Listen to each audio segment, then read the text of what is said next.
list of prospective speakers do you on your phone? Not on my I get it from phone. AC. Is AC doing this one or the other gentleman? Alvaro. Alvaro. Alvaro? Alvaro's Alvaro. doing it? Is he with AC's? Yes, he's here. Same Miami-Dade? Yeah. Thank you.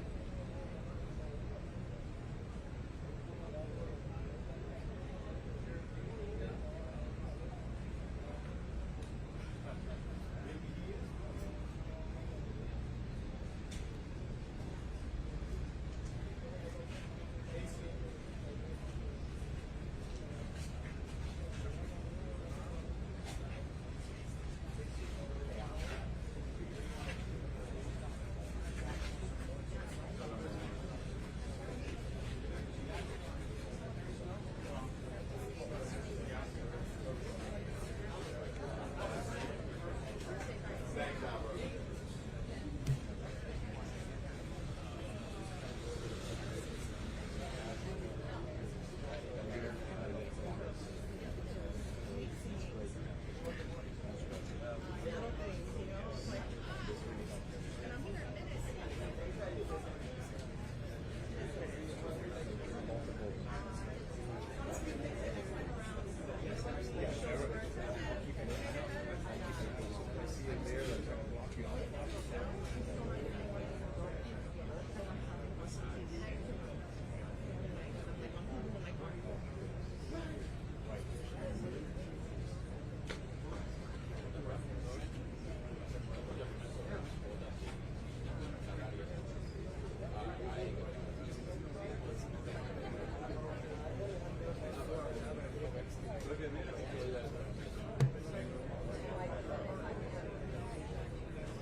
Hello, we're gonna commence at 6:30 or the afternoon brief.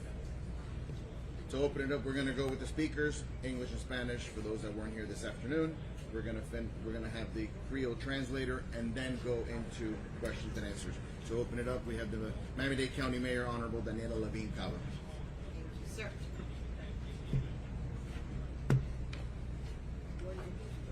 Good evening, everybody. Search and rescue continued throughout the day, as you know, despite the terrible weather, and we are continuing to make headway in our search.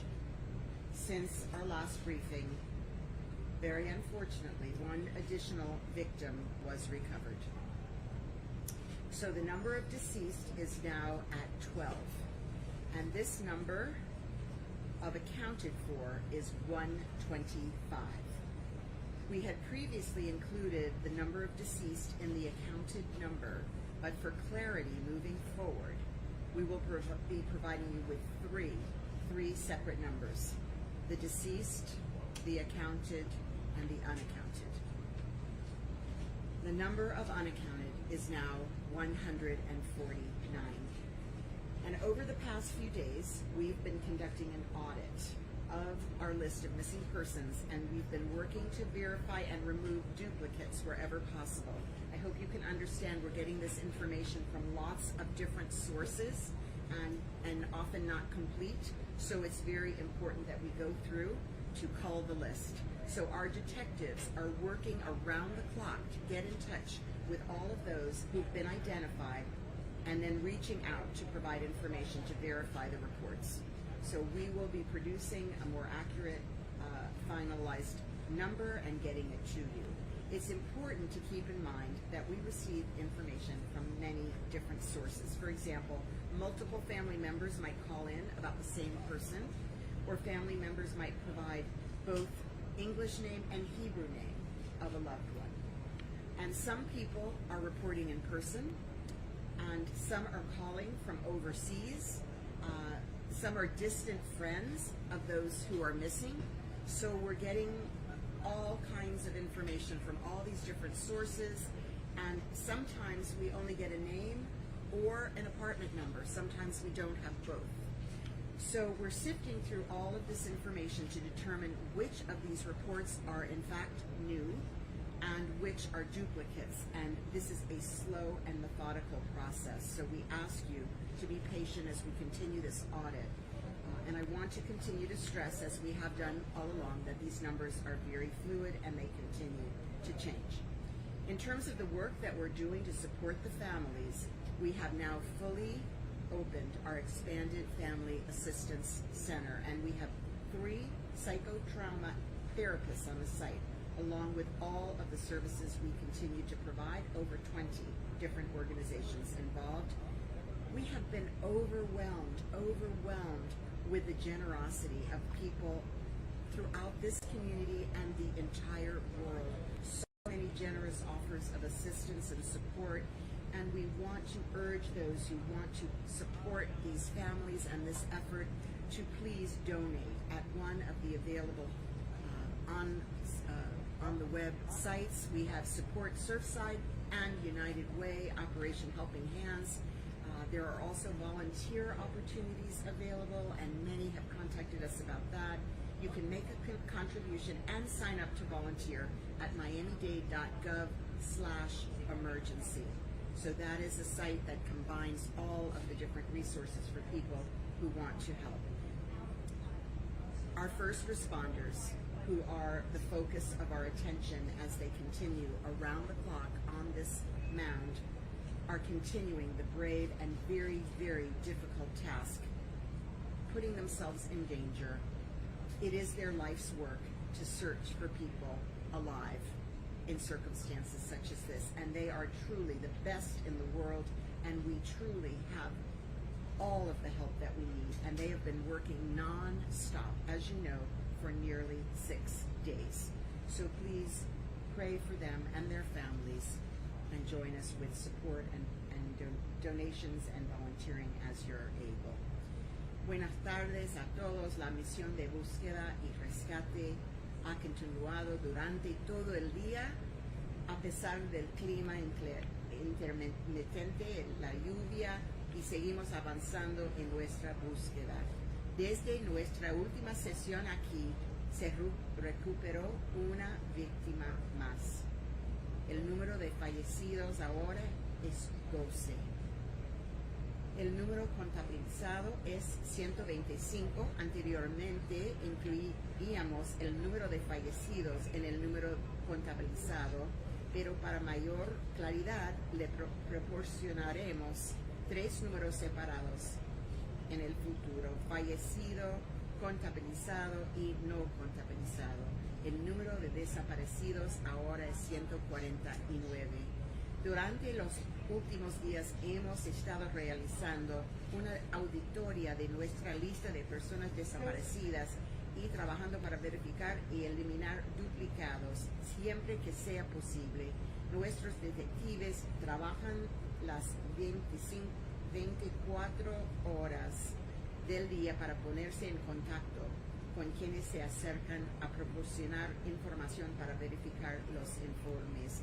Seguimos instando a aquellos que desean apoyar nuestro esfuerzo a donar a uno de los fondos disponibles. También hay oportunidades de voluntariado disponibles y puede hacer una contribución y registrarse para ser voluntario en la página red miamidade.gov/emergency. Nuestros socorristas continúan enfrentando circunstancias muy difíciles y peligrosas y estamos increíblemente agradecidos por todo lo que están haciendo.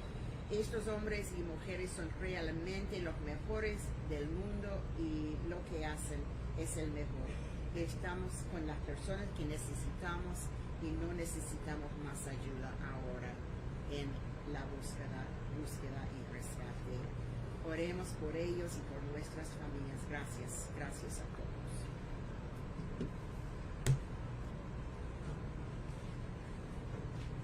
Thank you, Madam Mayor. Division Director for Office of Emergency Management, acting as Deputy Incident Commander, Charles Cerullo. Good evening, everyone. Under the leadership of our mayor, Miami-Dade County is coordinating a unified response to search, rescue, and assist our residents that have been impacted by this incident. We have over 50 agencies here now and over 900 personnel responding, to include partners in the county, such as Animal Services, Department of Environmental Resource Management, Department of Public Works, Solid Waste, and many others. Of course, our first responders, Miami-Dade Fire Rescue and Miami-Dade Police Department. This coordinated operation is helped to facilitate a seamless integration of these other partners, like our federal partners and our state partners, that's FEMA and the Florida Division of Emergency Management. We have successfully opened the Florida Assistance Center today, as the mayor has mentioned. Today was our first full day, and we have serviced quite a few families as they are in need, and we are here to assist them. As she also mentioned, and I want to reiterate, if you want to know about services that the county is providing, or if you need assistance and you are out there and you were impacted by this incident, please go to miamidade.gov/emergency. Thank you. Thank you, sir. And to translate for the Deputy Incident Commander, Miami-Dade Fire Rescue PAO, Erica Benitez. Muy buenas tardes. Bajo el liderazgo de nuestra alcaldesa Daniela Levin Cava, estamos coordinando estos esfuerzos unificados de búsqueda y rescate. La asistencia, la cual unifica varios departamentos del condado, incluyendo el Departamento de Bomberos de Miami-Dade, el Departamento de la Policía y varios otros departamentos, al igual que socios federales, estatales, locales, internacionales, sin fines de lucro, y también parte del sector privado. Esta operación coordinada de más de 40 socios y 700 socorristas ayuda a facilitar una integración perfecta de los servicios para estas operaciones de búsqueda y rescate, así como la asistencia para los afectados de esta tragedia. Y les recordamos a todas las personas que estén buscando o necesiten ayuda, los familiares, que visiten miamidade.gov/emergency. Thank you, Erica. Representing the Florida Division of Emergency Management, Director Kevin Guthrie. Good evening, everyone. We're wrapping up another day, and state agencies continue to identify unmet needs and provide support to our local partners in Miami-Dade County. To date, the State Emergency Response Team has fulfilled more than 80 requests and have 18 requests that are currently being fulfilled. The most significant of those 18 requests being fulfilled right now is a request that has come in within the last hour to ask the federal government for one additional Type 1 urban search and rescue team. Most likely that team will be deployed from the eastern seaboard, possibly Virginia. These requests can vary from logistics needs to personnel needs. We're working around the clock to ensure our local partners have everything that they need to successfully respond to this incident. Today, the governor and I met with our partners at FEMA to discuss additional ways that we may be able to find assistance for our local partners. We also know there are many Floridians out there looking for ways to support this response as well. The best and most effective way is the form of a cash donation. Funds have been launched by established local organizations to receive monetary donations. Support Surfside.org and neighborsforneighbors.org/Surfside Fund are two legitimate donation sites that people can go and donate. We did receive one report today at the Florida Division of Emergency Management. There is at least one fraudulent company out there on the web. So again, these two sites are valid. Support Surfside.org and neighborsforneighbors.org/Surfside Fund. If individuals are not donating cash, they should confirm that there's a legitimate need before collecting items and material donations, and coordinate that through Miami-Dade Emergency Management. Also, the United Way of Miami-Dade has resources available on their website to help victims of the Surfside building collapse. On their website, volunteers can actually sign up to help families affected by this tragic event. To become an emergency relief volunteer, you can also visit volunteermiami.org. Finally, if you're still looking for yet another way to contribute, we encourage you to utilize the state's Volunteer Connect portal for opportunities. That site is available at volunteerflorida.org. I want to reemphasize the mayor's message. Volunteers should never self-deploy. We need it to be in a coordinated fashion. Please remember to coordinate your deployment through Miami-Dade Emergency Management. Self-deploying may cause difficulties for organizations on the ground and create additional risk if individuals do not have the appropriate training. We're so grateful that during this time, so many individuals have come out from all over the place to want to help and volunteer. But we want that volunteering to be done in the proper manner. We encourage all of you to share these resources again. Help us amplify our message. Help us get that message out as we continue to help support our fellow Floridians. Thank you. Thank you, Director. Surfside Mayor Charles Burkett. Good evening. The rescue effort continues unabated, except for that brief lightning storm we had today. I'd like to also add that I want to sort of supplement that story I told the other night about that 12-year-old girl and tell you where we are on that, because a lot of people have asked. The 12-year-old girl's name is Ellie Sheva. She lives with her mother, and her father and her uncle were in the building when it went down. She just happened to be staying that night with her mother. Normally, she goes back and forth. Last night, I met her brother, who flew in from Israel. He's 19 years old. His name is Avi, and we talked. He mentioned again, I think, that his mother is suffering some financial distress, given that the father was paying the bills, and now those funds are not available. She asked for assistance. I reached out to Mary Snow of the Coral Gables Community Foundation, which is also running the supportsurfside.org site.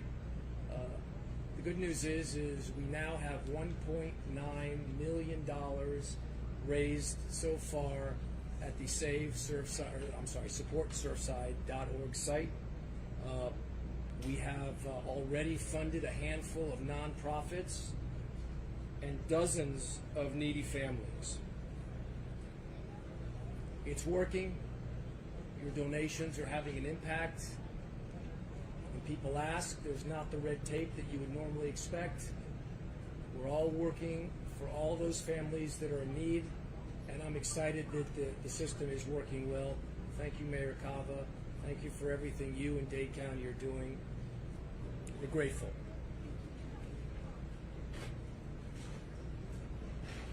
Thank you, Mayor. And the Creole translator, Leonard Letterbourg.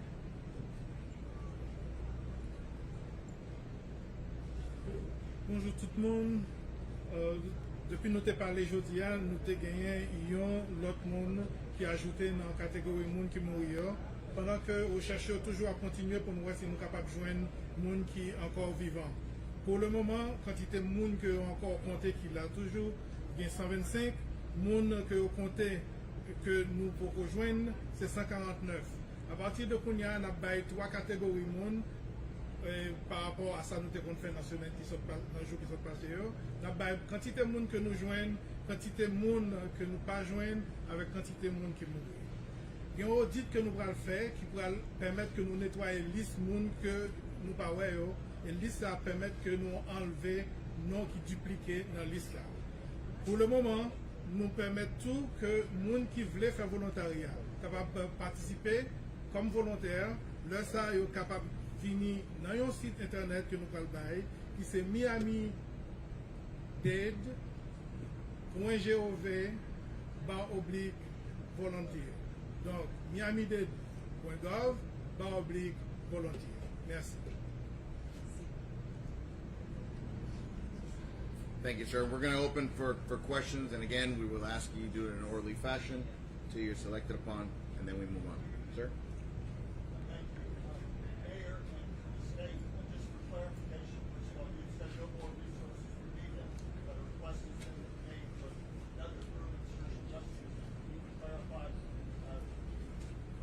that contradiction, no more resources were needed, but we're going to need more? Yes, so from the state side of the House, I spoke with Chief Kaminsky. This was a joint decision between myself and Chief Kaminsky. We do have two potential areas of development that are out in the Atlantic right now heading into the Caribbean. So the thought process that both the Chief and I talked about today is we have all 8 urban search and rescue teams engaged in this fight from Florida. So we talked about doing a relief. So we have all the resources we need, but we're going to bring in another team to, if you will, backfill those resources so that, again, there's no more needed resources in the numbers of people. But we want to rotate those out so that we can get some resources back in case in 7 to 10 days or so we may be dealing with some type of tropical cyclone. Yeah, just to reiterate, we've always had 3 federal teams besides Florida Task Force 1 and Florida Task Force 2, which are also part federal, but we're here locally, on standby. So they've been standby, we just haven't deployed them or requested them. Due to the recent 5-day forecast with 2 storms, we decided that it would be best to go ahead and activate them, so make that request, so the one will head this way, and then we'll look to see what we'll go ahead and release. And just follow up, anybody, you guys, the mayor, your thoughts and concerns about the stability of the building. What are engineers saying about the concerns about the stability of the building that's still standing? How concerned are you that it will remain standing? So we have the structural engineers on site. They're monitoring extremely closely everything that's happening there because obviously we cannot put our first responders in danger. And we're removing items that we can that might fall off the building. So we are taking necessary measures to avoid those sorts of falling items. But at this time, it's not considered that the building is at risk of collapse, but it is unstable, and so we are no longer entering into the building. Carlo? Thank you. Carlos with NBC6. My question is, it'd be for the fire chief, although it might be open to someone else. A line of dump trucks arrived here late this afternoon. Can you walk us through where they're staging? Is the hope to start removing some of this debris right now? Yes, those dump trucks are going to our evidence debris collection site. We're moving debris as fire rescue does what they're doing there to move the debris. We're relocating it to a location where it'll be also collected, sift through, catalog, photograph for future investigative purposes. How are you deciding what gets all the way to the warehouse space? There are detectives on the scene, engineers, they're just loading the trucks. When it's going to a DOT site, a secure site. When it's there, it's being cataloged and placed in certain areas, and as the investigative process goes, it'll be sifted to and analyzed. Thank you. Matt?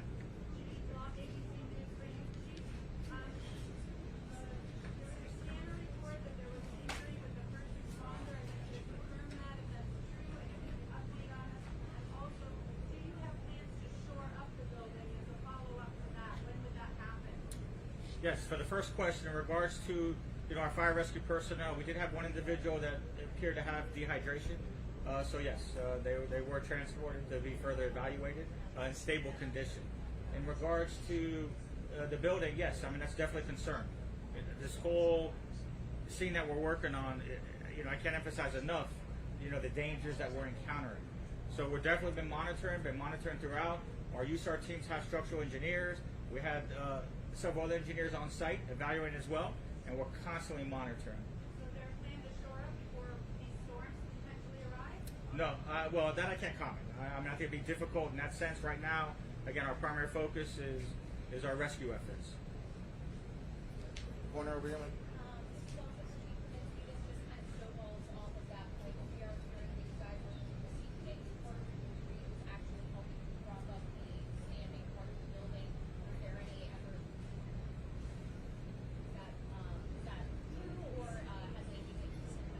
No, I'm not aware of that. I mean, we definitely don't have any machinery propping up the building.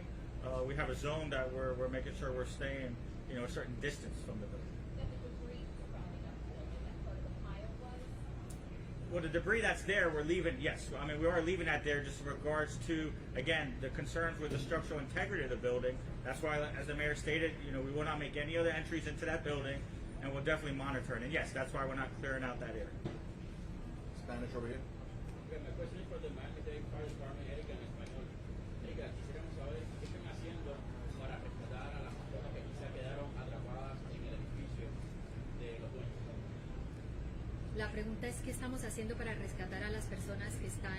Que los dueños escaparon, se fueron y quizá quedaron en el edificio, las mascotas. Bueno, en este momento se ha hecho varias búsquedas y sabemos que no se ha dado reportes de tener ninguna mascotas todavía dentro del edificio. Eso se hacen varias búsquedas y esto aseguramos obviamente para enfatizar que no haya nadie en el edificio, incluyendo animales o mascotas. Otra pregunta es sobre los topos de México que vinieron a ayudar, no sé si lo van a dejar que colaboren con la búsqueda. Sí, bueno, sí sabemos que están aquí.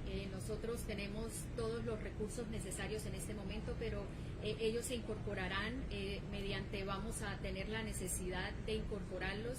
En este momento eso es algo que se evalúa y cuando llegue a darse el momento para brindarles esa oportunidad, ellos se van a incorporar a nuestro equipo. Janine, the last one here. Yeah, for the fire chief. Chief, can you explain, Hamilton, can you explain sort of the mapping that your crews are doing on the level? I think it's so hard to understand how that can be. It just looks like a pile of rubble, but we're able to kind of map it out and find out where potential victims are. And my second question is, how is everybody? It's been 6 really long days. How are your crews? Is it Well, with the first part, in regards to the rescue grids, we do have it mapped out, and it's in a number. B1, B2, B3 is one area that we look. D1, D2, D3 is another area we look, and then G1, G2, G3. So that's how our grid system is in regards to rescue. We overlay maps. There's GIS layers that we put in, how the building looked before the collapse. So all those come into factors where we're expecting certain areas, what we're looking for. And as we were talking about through this delayering process in each grid, that's where we focus. Again, we continue the same tactics in regards to looking with our sonar equipment, any video equipment, in regards to do any sweeps, anything along those lines, as well as any other signs that might show as we're delayering a certain area, a certain location. In regards to our spirits, we're still like again, it's an extremely difficult situation, and we're out here 110%. As I stated earlier, couldn't be prouder. Miami-Dade Fire Rescue, the brave men and women firefighters that are under my command, as well as the task force teams and all of us working together. I mean, this is just such a unified approach. These are the times that are the most difficult, but it's, we're here to do a job. We're here with a passion. This is what we do. And, hopefully we have some success. I just want to add to what the chief said. I think our rescue workers are so inspired to find people. They're so inspired to be joined by so many other support teams, the fact that we have our police, our social services, our federal agencies, our state agencies, our volunteer agencies, our cities, all working together for one common purpose creates a real esprit de corps, and so we're all working together around the clock to get it done. We're united.